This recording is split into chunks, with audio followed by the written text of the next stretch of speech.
Au nom du Père et du Fils et du Saint-Esprit, Amen. Grande joie d'être là avec toi en ce 15 mai. Nous sommes déjà au début du mois de mai, ça avance vite. Et lundi, nous sommes lundi, au début de la semaine encore. Il faut vraiment garder la lecture divine et la faire chaque jour. Si tu ne peux pas la faire par WhatsApp, tu puisses la faire par écrit, d'accord? De suivre la lecture de la messe de chaque jour. Et n'oublie pas les 5 questions. Qu'est-ce que la parole de Dieu dit? Qu'est-ce que Dieu me parle personnellement? Quelle est ma prière, ma réponse au Seigneur? Quelle est la phrase qui enflamme mon cœur? Quelle est ma résolution? Qu'est-ce que je vais mettre en pratique? D'accord? Très important. La première lecture d'aujourd'hui, c'est Actes des Apôtres, chapitre 16, à partir du verset 11.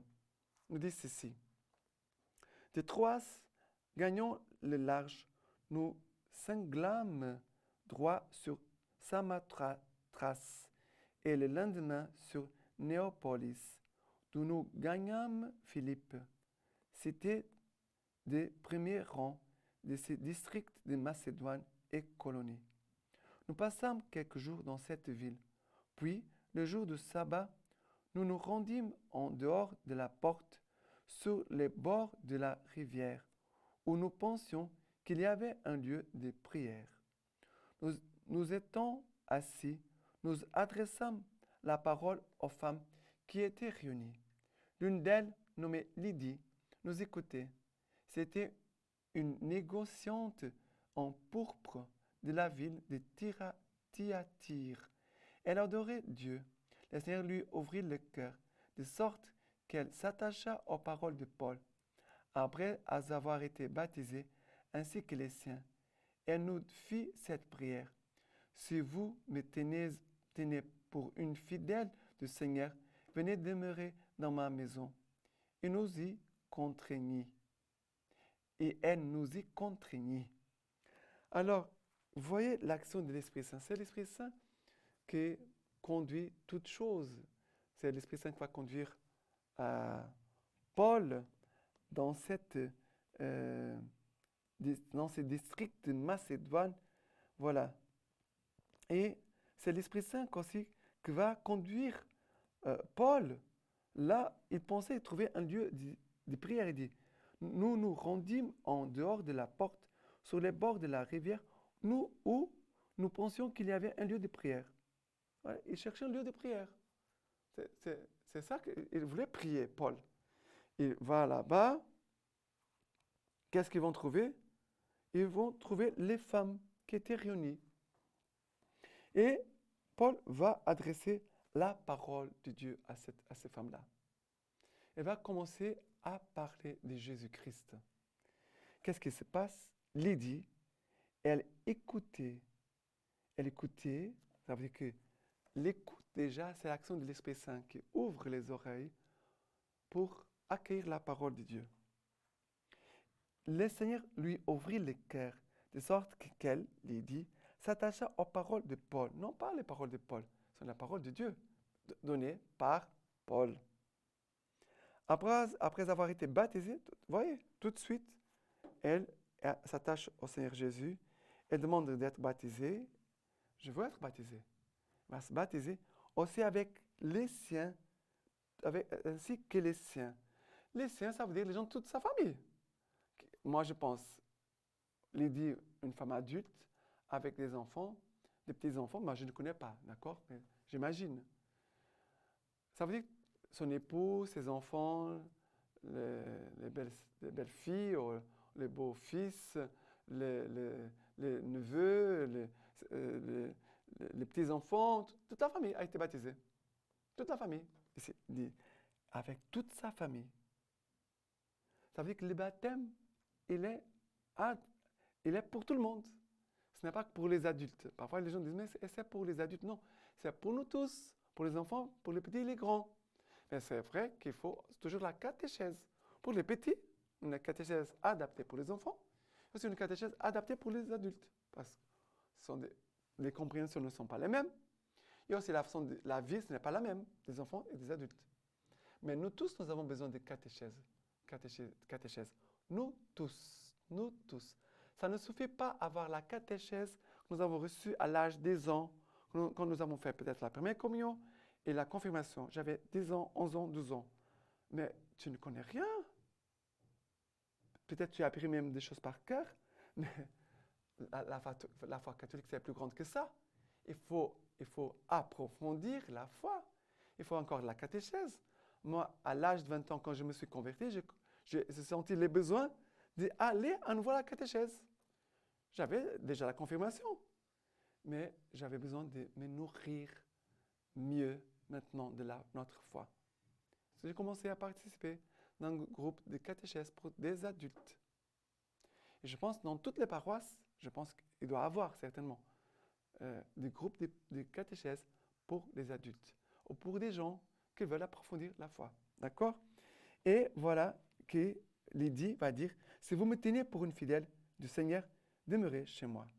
Et être fidèle, nous sommes appelés à devenir fidèles. Fidèle, c'est celui qui est toujours là, avec qui on peut compter.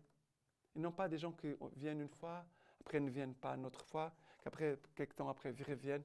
Ça, ce sont des gens superficiels. Nous ne sommes pas des fidèles.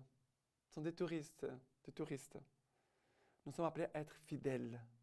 Ça veut dire faire un chemin sans arrêt. Dans l'Église, avec l'Église. D'accord? Maintenant, le psaume d'aujourd'hui, c'est le psaume 149, à partir du verset 1.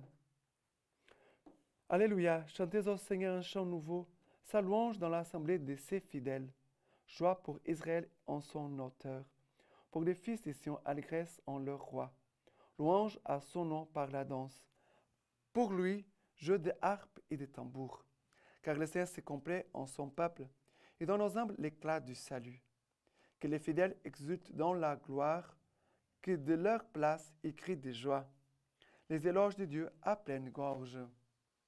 Et après, verset 9, pour leur appliquer la sentence écrite, gloire en soi à tous ses fidèles. Encore, ses fidèles.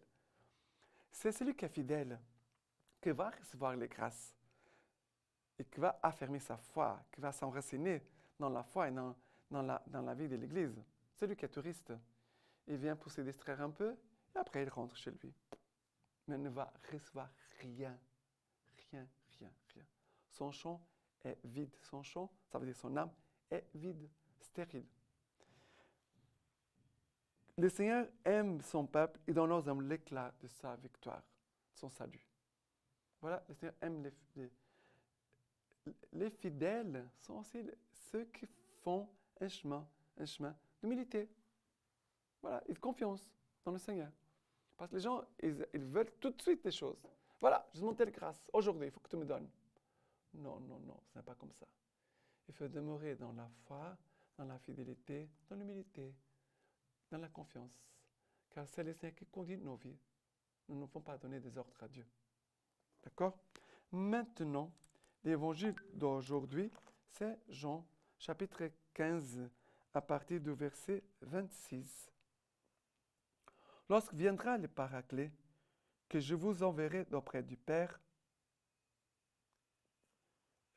l'Esprit de vérité qui vient du Père, il me rendra témoignage.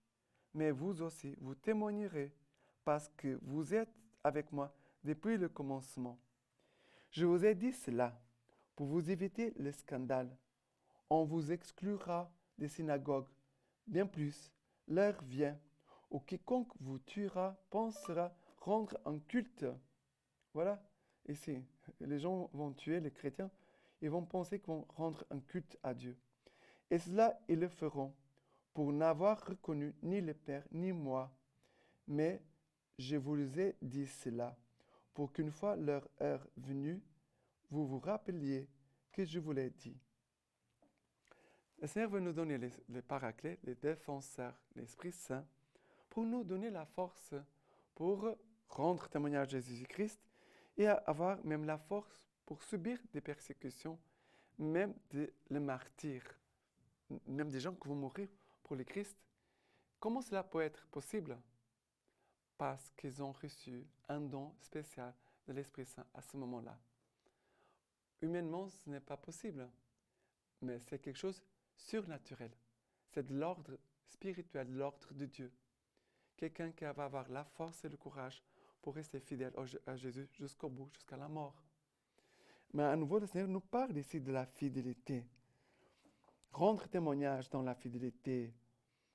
Le Seigneur Jésus dit, je vais vous envoyer le Paraclet, l'Esprit des vérités qui vient du Père. Il me rendra témoignage à moi, dit Jésus, mais aussi vous allez témoigner aussi de moi. Que vraiment que l'Esprit Saint vienne nous faire cette œuvre de conversion en nous. C'est une œuvre de conversion en nous. La conversion, c'est l'action de l'Esprit Saint en nous. Et aussi d'avoir cette force pour pouvoir témoigner de Jésus en tout temps, en tout Dieu, n'importe les circonstances. Mais que vraiment l'Esprit Saint, qui est l'amour, puisse nous faire aimer Jésus-Christ plus que nous-mêmes. Les martyrs, ils ont aimé Jésus plus qu'eux-mêmes. Que l'Esprit Saint, le Paraclet, puisse venir en nous avec cette puissance d'amour. Souvent, les gens veulent s'aimer eux-mêmes et après les autres et après Dieu. Parfois, c'est comme ça.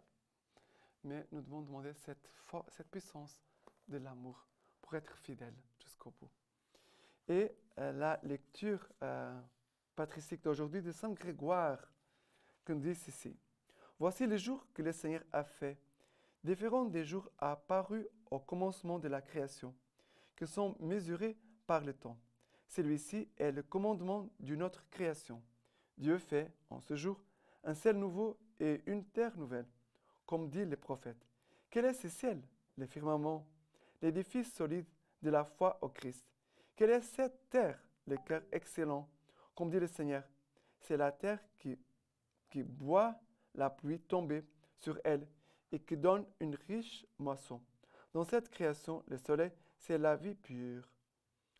C'est la vie pure. Les astres sont les vertus. L'air, c'est une conduite limpide. La mer, c'est la profondeur des richesses. Pardon. La mer, c'est la profondeur des richesses, de la sagesse et de la connaissance. La verdure et les bourgeons, c'est la bonne doctrine et les enseignements divins, dont se nourrit le troupeau du pâturage, c'est-à-dire le peuple de Dieu. Les arbres portant du fruit, c'est la pratique des commandements. Maintenant, je vous laisse la bénédiction par les mains toutes pures de la Vierge Marie. Que Tout-Puissant vous bénisse et vous garde, le Père, le Fils et le Saint-Esprit. Amen.